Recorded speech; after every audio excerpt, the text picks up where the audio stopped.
নমস্কার, আমি বিরাজ মুখোপাধ্যায়, আইসি বানারহাট থানা এবং জলপাইগুড়ি জেলা পুলিশ মিডিয়া সেলের বিশেষ দায়িত্বে। আজকের এই ভিডিও বিশেষত তাদের জন্য, সেই সমস্ত যুবক যুবতীদের জন্য যারা অনলাইনে চাকরি খুঁজে বেড়াচ্ছে। চাকরি পেতে হলে অনলাইনে আসতেই হবে, অনলাইনেই চাকরি খুঁজতে হবে, এর কোনো গত্যন্তর নেই। কিন্তু অনলাইনে চাকরি খোঁজার জন্য কিছু বিষয়ে সাবধানতা অবলম্বন করা দরকার, যে বিষয়গুলি আমি সারাংশ করে আজকের এই ভিডিওতে বলে দিচ্ছি। তো চাকরি প্রত্যাশী যুবক যুবতী যারা এই ভিডিও আমার এই দেখছো, তারা নিজেরা এটা অনুধাবন করো এবং তোমাদের সহপাঠী, তোমাদের বন্ধুবান্ধব সবাইকে এই ভিডিওটি শেয়ার করবে। এবং যে সমস্ত অভিভাবকগণ এই ভিডিওটি দেখছেন, তারা তাদের নিজেদের ছেলে মেয়েদের এই ভিডিওর ব্যাপারে জানাবেন। অনলাইনে চাকরি খোঁজার ক্ষেত্রে আমি যে সারাংশ করেছি তাতে মোটামুটি 10টি বিন্দু আছে। এই 10টি বিন্দুতে আমি সমস্ত বিষয়গুলি আপনাদের জানিয়ে দিচ্ছি, ভিডিওটি একটু ধৈর্য ধরে শুনতে হবে। প্রথমত বলি, আমরা অনলাইনে যে কোনো কিছু খোঁজার জন্য আমরা সার্চ ইঞ্জিনের সাহায্য নিই, বিশেষত গুগলের সাহায্য নিই। গুগলে গিয়ে আমরা প্রথমেই টাইপ করি অনলাইন জব সার্চ ইত্যাদি ইত্যাদি। তো অনলাইনে এই সার্চ করলে প্রথমে কোনটি দেখাবে তার একটা নির্দিষ্ট নিয়ম আছে। যেমন ধরা যাক, আমি যদি হিস্টোরি অফ ইন্ডিয়া টাইপ করি, তাহলে প্রথমেই দেখাবে এআই নির্মিত কিছু সারাংশ। তারপরে যেটি সবার আগে আসবে সেটি হচ্ছে উইকিপিডিয়া, এবং দ্বিতীয় স্থানে যেটি আসবে সেটি হচ্ছে এনসাইক্লোপিডিয়া ব্রিটানিকা। তো কেন উইকিপিডিয়া প্রথমে আসে এবং এনসাইক্লোপিডিয়া ব্রিটানিকা দ্বিতীয় স্থানে আসে এবং অন্যান্য জিনিসগুলো তারপরে আসে? উত্তর হলো যে মানুষ হিস্টোরি অফ ইন্ডিয়াতে যারা যারা সার্চ করেন তারা সবার আগে উইকিপিডিয়া দেখেন, দ্বিতীয় স্থানে রয়েছে এনসাইক্লোপিডিয়া। অর্থাৎ জনপ্রিয়তার নিরিখে উইকিপিডিয়া সবার আগে, দ্বিতীয় স্থানে রয়েছে এই ব্রিটানিকা। তো সার্চ ইঞ্জিনের যে সমস্ত অ্যালগোরিদম সেট করা আছে তাতে জনপ্রিয়তার নিরিখে সবার আগে চলে আসছে উইকিপিডিয়া।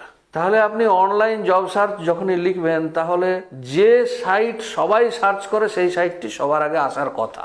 এবার একটি দ্বিতীয় উদাহরণ দেখুন, হোটেলস ইন মুম্বাই। এখানে কাকে প্রথমে দেখাচ্ছে দেখে নিন, আমি নাম বলছি না, কিন্তু পাশে লক্ষ্য করে দেখুন, এই যে এখানে স্পন্সর্ড কথাটি লেখা আছে। এখানে যে বোঝার বিষয় তা হলো, এই স্পন্সর্ড কথাটির অর্থ এই কোম্পানি গুগলকে সবার আগে নাম দেখানোর জন্য পয়সা দিয়েছে। অর্থাৎ এটা গুগলের একটা পেড সার্ভিস, গুগলের একটা বিজ্ঞাপন বিভাগ। উইকিপিডিয়ার ক্ষেত্রে কিন্তু কোনো বিজ্ঞাপন নেই, ওখানে কোনো স্পন্সরশিপ নেই। তো বন্ধুরা, এখন আমাদের ভারতে চাকরির বাজার এতটাই প্রতিযোগিতাপূর্ণ যে যেখানে একটা শূন্যপদ তৈরি হওয়ার সাথে সাথে ভর্তি হয়ে যায়, সাথে সাথে হাজার হাজার লোক ঝাঁপিয়ে পড়ে, সেখানে কোনো সংস্থা গুগলকে পয়সা দিয়ে আমার ওয়েবসাইট প্রথমে দেখাও এটা করতে যাবে না। অনলাইনে চাকরি খোঁজার ক্ষেত্রে যদি দেখো কোনো ওয়েবসাইট তোমাদের চাকরির অফার করছে, যে সাইটটি স্পন্সর্ড, যে সাইটটি গুগলকে পয়সা দিয়ে সবার আগে নাম উঠিয়েছে, তাহলে ধরে নিতে হবে সেই সাইটটি ফ্রড হবারই সম্ভাবনা। দ্বিতীয় যে বিষয়টি খেয়াল রাখতে হবে সেটি হচ্ছে এদের নিয়োগের দ্রুততা। বন্ধুরা, আজকের দিনে চাকরির বাজার আমি আগেই বলেছি প্রচন্ড রকম প্রতিযোগিতাপূর্ণ। সেক্ষেত্রে একজন ক্যান্ডিডেটকে সম্পূর্ণ দিক দিয়ে বাছাই করা হয়, নানা রকম পরীক্ষা নিরীক্ষার মধ্যে পাস করতে হয়। সেখানে 10 জনের মধ্যে 1জন 2জনের চাকরি হয়। সেখানে যদি দেখেন অত্যন্ত দ্রুততার সঙ্গে আপনাকে নিয়োগ করে নিচ্ছে, তাহলে ধরে নিতে হবে এই সংস্থার মধ্যে কিছু গন্ডগোল আছে। তৃতীয় যে বিষয়টি খেয়াল রাখতে হবে সেটি হচ্ছে যোগ্যতা এবং বেতন কাঠামো। তোমার নিজের প্রতি নিজের অবশ্যই একটা মূল্যায়ন আছে। তুমি একটা নিশ্চয়ই আশা করতে পারো যে তোমার কত বেতন পাওয়া উচিত।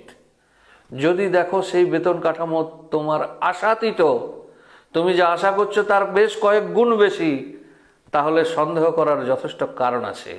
ধরে নিতে পারো এটি একটি প্রতারণার ফাঁদ। চতুর্থ যে বিষয়টি দেখতে হবে সেটি হচ্ছে কোম্পানির ঠিকানা।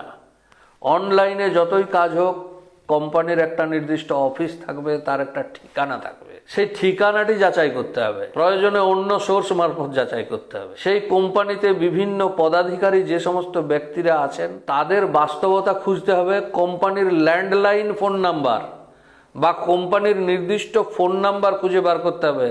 আজকালকার দিনের এরকম হোয়াটসঅ্যাপে চাকরি, মেসেঞ্জারে চাকরি, এইগুলি এড়িয়ে চলতে হবে ভাই। 5 নম্বরে যে বিষয়টি খেয়াল রাখতে হবে সেটি হচ্ছে তাদের ওয়েবসাইটের ডিজাইন। এই সমস্ত ওয়েবসাইটের ডিজাইন সাধারণত সাদামাটা হয় এবং চোখে পড়ার মতো বানান ভুল, ব্যাকরণ ভুল যদি থাকে তাহলে বুঝতে হবে এটি একটি প্রতারণার ফাঁদ। অনেক সময় এরা কোনো প্রতিষ্ঠিত কোম্পানির নকল ওয়েবসাইট বানায়, সেই ক্ষেত্রে আসল ওয়েবসাইটটি খুঁজে বের করতে হবে। অর্থাৎ নকল ওয়েবসাইট সহজে খুঁজে পাওয়া যাবে না, নকল ওয়েবসাইটের লিঙ্ক তারা প্রোভাইড করে থাকে। এই সমস্ত লিঙ্ক প্রোভাইড যদি করে থাকে, উদাহরণ হিসেবে তুমি একটি ব্যাংকের চাকরিতে ঢুকতে চলেছো, যারা তোমার অনলাইনে ইন্টারভিউ নিচ্ছে তারা তোমাকে একটি লিঙ্ক পাঠালো, যে লিঙ্কের মাধ্যমে তুমি সেই ব্যাংকের ওয়েবসাইটে ঢুকছো।